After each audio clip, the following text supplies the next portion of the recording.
ময়ূরেশ্বরে আপনার অপোনেন্ট তৃণমূলের প্রার্থী হিসেবে দাঁড়িয়েছেন, যে তিনি আগে 5 বারের বিধায়ক ছিলেন। তিনি পরিচিত ছিলেন। ওখানে দাবিদার তৃণমূলের অনেকজন ছিলেন। যেমন পথিক মণ্ডলের নাম উঠে আসছিল, আরো কয়েকজনের নাম উঠে আসছিল, কিন্তু অভিজিৎ রায় আবার টিকিট পেলেন। সেক্ষেত্রে অপোনেন্ট প্রার্থী হিসাবে যিনি 5 বারের এমএলএ, এখন যারা প্রশাসনে আছে তাদের ক্ষমতার একজন দায়িত্বপূর্ণ বিধায়ক, সেই বিধায়ক আবার আপনার লড়াইয়ের সঙ্গী, মানে বিরোধিতা, সেটা আপনাকে অপোনেন্ট হিসেবে ওনাকে কেমন ভাবে দেখছেন? প্রতিষ্ঠান বিরোধী একটা মানে গল্প আমরা সব ক্ষেত্রেই দেখি। তো অভিজিৎ রায়ের বিরুদ্ধে অভিজিৎ রায়ের লোকেরা, মানে যারা ওই প্রতীক বা আমাদের সোজের ছিল, ওই আমাদের ছিলেন, এরাও প্রার্থী হবে করে অনেকে মনে মনে তারা আশা রেখেছিল। কিন্তু আশাহত হওয়ার পরে তারা এবার সিদ্ধান্ত নিয়েছে, তাকে ভোট দেবে যাই না, তারা সিদ্ধান্ত নিয়েছে যে প্রতীক রায়কে এবার কোনোভাবে তারা জিততে দেবে না। এটা আমার লাভের কথা বা আমি লাভ পাবো যাই না, আমি আমার দলে আমার সমর্থকদের, যারা আমাদের বিচারধারাকে বিশ্বাস করে, তাদেরকে সঙ্গে নিয়ে জিতবো। কিন্তু তাদের মধ্যে ভাঙন যথেষ্ট। অভিজিৎ রায়কে এবারে তার দলের লোকেরা বলছে, অনেকেই ফোন করেছে, দেখা করতে চেয়েছে।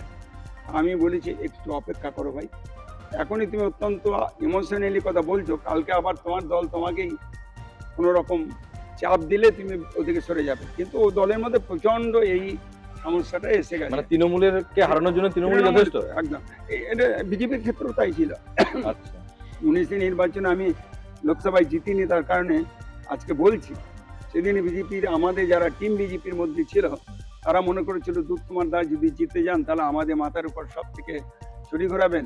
অতএব হারানোর জন্য কিছু না করলেও জেতানোর জন্য যে আরো শক্তি লাগানো, সেটা ক্ষেত্রে কিছু ঘাটতি ছিল। কিন্তু এবারেও অভিজিৎ রায়দের বিরুদ্ধে অভিজিৎ রায়ের লোকেরাই, মাইনরিটি ভোটার যারা, ওদের অনেক বেশি সাপোর্টার, তারা কিন্তু ওই জনতা উন্নয়ন পার্টির সঙ্গে সামিল হবে। আমাদেরকে তারা সাহায্য চাইছে যে আপনারা আমাদের যেন পাশে থাকুন, আপনাকে জেতার পথটা আমরা সহজ করে দেবো। যদিও আপনাদের ভোটটা আমরা দেবো না, কিন্তু জনতা উন্নয়ন পার্টির হয়ে ভোট করে আপনার পথের কাঁটাটা আমরা সরিয়ে দেবো। তার মানে জনতা উন্নয়ন পার্টি দিয়ে আপনি একটা চাল চালতে চাইছেন কি? না, এটা কখনোই নয়। এটা আমি তাদের সঙ্গে আমার কোনো যোগাযোগ নেই। যারা তৃণমূল করতো, যেসব সংখ্যালঘু পরিবারগুলো, তাদের ওই পথিক এবং এদের যাদের সমর্থক আলাদা আলাদা, যাদের ওই গ্রুপের মধ্যে, তারা এই কথাটা করতে চাইছে এবং তারা বলছে।